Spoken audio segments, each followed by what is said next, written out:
Hello, hello, it's Mrs. Walker here. I'm going to go over the Chapter 4 Sound and Light Study Guide with you all. That, yes, you can use on your test tomorrow. So that's a big happy holidays. You all rocked it out today when we reviewed it, and I know that tomorrow is going to be amazing. Super excited to see all of you, and I hope you're having a wonderful Wednesday. Let's get started. Sound waves, the type of wave that they are is longitudinal, right? So mechanical, then specifically longitudinal.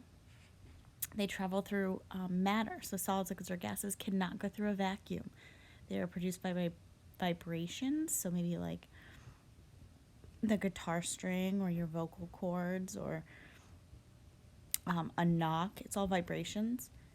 The wavelength here, because it is a longitudinal wave, is going to be a compression to a compression or a rarefaction to a rarefaction. A lot of you today I heard say one spot to the next identical spot, which is also correct. Just want to point out that since it is longitudinal, it's compression to compression or rarefaction to rarefaction. And then frequency is the number of wavelengths that pass a certain point each second. Temperature affects the speed of a sound wave and how it travels.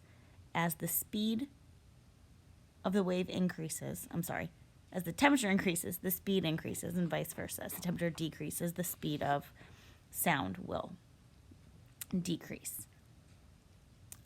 When it comes to the matter or the medium that it goes through, the sound waves travel quicker when it's more dense, so it's going to be the fastest in solids, middle speed in a liquid, and the slowest in gases, because the gas particles are the furthest apart. You can think of that domino game or that disruption of particles that has to then be passed along. What is pitch and how is it determined? Well, it's a sound. It's the perception of high or low. So frequency determines this. A higher frequency is a higher pitch. A lower frequency is a lower pitch. Whereas loudness is a sensation of not really necessarily loud or quiet, but that's really just energy and how much energy it travels. So this kind of piggybacks or kicks us into the next question on what's the relationship between amplitude and loudness. Well, if loudness is how much energy, we know that more energy is a greater amplitude. So it would be louder, and less energy is a less amplitude, which would then be a quieter sound. Decibel scale is how we compare the loudness of sounds. Whoops, I'm so sorry. So a decibel of a whisper was 15. We said 20, 15 to 20. A vacuum cleaner was 75. Normal conversation is 50 decibels, and a jet plane is about 150 decibels. Here, when we look at these sonar, echolocation, or ultrasounds, they all have to do with the reflection of sound waves. Sonar, they're going to reflect the sound waves to locate things underwater, so like fish finders, mapping the ocean floor, finding sunken ships or treasures like the Titanic, detecting submarines. Military uses it a lot. Echolocation is the high-pitched sound that's emitted by certain animals to navigate or hunt. And again, they interpret these echoes, hence echolocation, to locate things. But it's still just a type of sonar, so those reflected sound waves come back. It's going to be your bats, dolphins. And ultrasound is used in the medical field. They convert the high-frequency sound waves to images of the internal body. And that was where we were talking about those high-frequency sound waves can go out and then come back. And based on the time that they come back, you then could get that image of like that baby in the womb of an expecting mother. Some of the waves come back faster than others, indicating that that object is closer. Here with our energy transformations, in a lamp, the electrical, because it has to be plugged in, will be transformed to light. Yes, it gives off heat, but that's not the purpose of the lamp. Sun, we've got that nuclear energy, the nuclear fusion in the middle of the sun, which, yes, it's light and heat, but the sun is going to be primarily light here for us. And then fire, we've got chemical energy, and it is converted or transformed then into light. Will give off heat as well, so I would probably accept light and heat. Our electromagnetic spectrum here, it's categorized by wavelengths. So you've got your low wavelength or long, your low, short, your long, high wavelengths, one extreme to the other, starting with radio going all the way to ultraviolet. Radio is going to be the longest here. about 3/10 of a meter.